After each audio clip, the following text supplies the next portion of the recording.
Peace and blessings. How you doing? Father Augustino here. And today is Tuesday of the 5th week of Lent, and here's your daily meditation. We are taking this from John chapter 11, verse 7 and on. Then after this, he said to his disciples, "Let us go into Judea." Again, the disciples said to him, "Rabbi, the Jews were but now seeking to stone you, and are you going there again?" Jesus answered, "Are there not 12 hours in the day? If anyone walks in the day, he does not stumble, because he sees the light of this world. But if anyone walks in the night, he stumbles, because the light is not in him."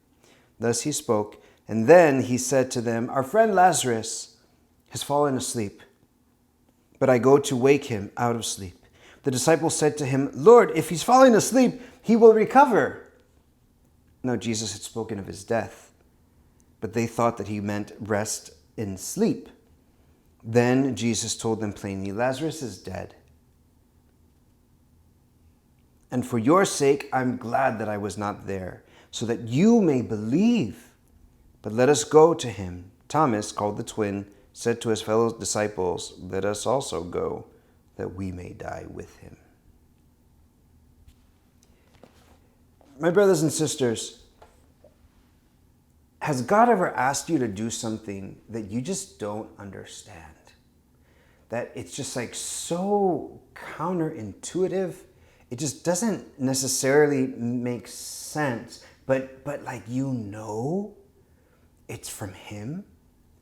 And oftentimes that which he is asking will come at great cost, will not be easy, will be challenging, perhaps the most challenging thing you've ever gone through. But you know it's the right thing.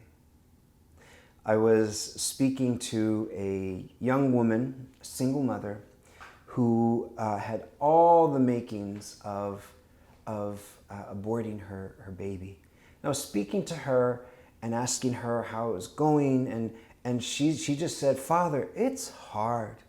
She told me, everyone's talking about pro-life, and stuff like that. And when you make a decision, and I know I made the right decision, it's hard because you're the one that has to be there every day.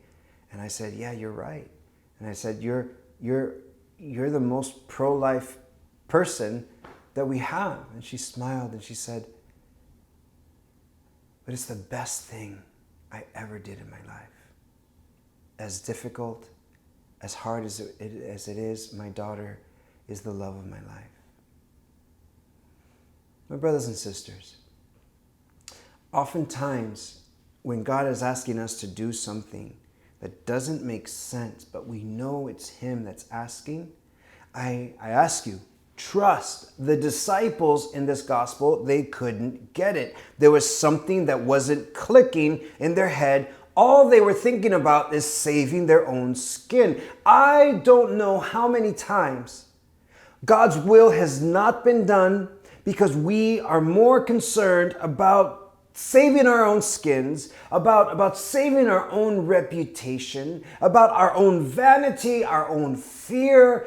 All these things have held us back, and was holding back the faith of these disciples who were only thinking, "Man, we're going to get killed. This guy's going to get killed."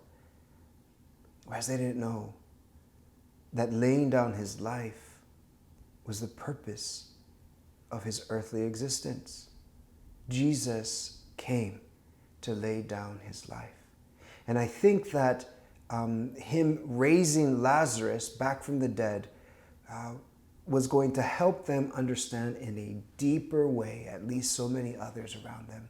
What is this thing that God is asking you? Maybe it's something big, maybe it's something small, but it doesn't make sense. But you know it's from God. It's been confirmed, and you know it's from him. Go. Don't be afraid. Don't overthink it. Follow the Lord and watch what he will do.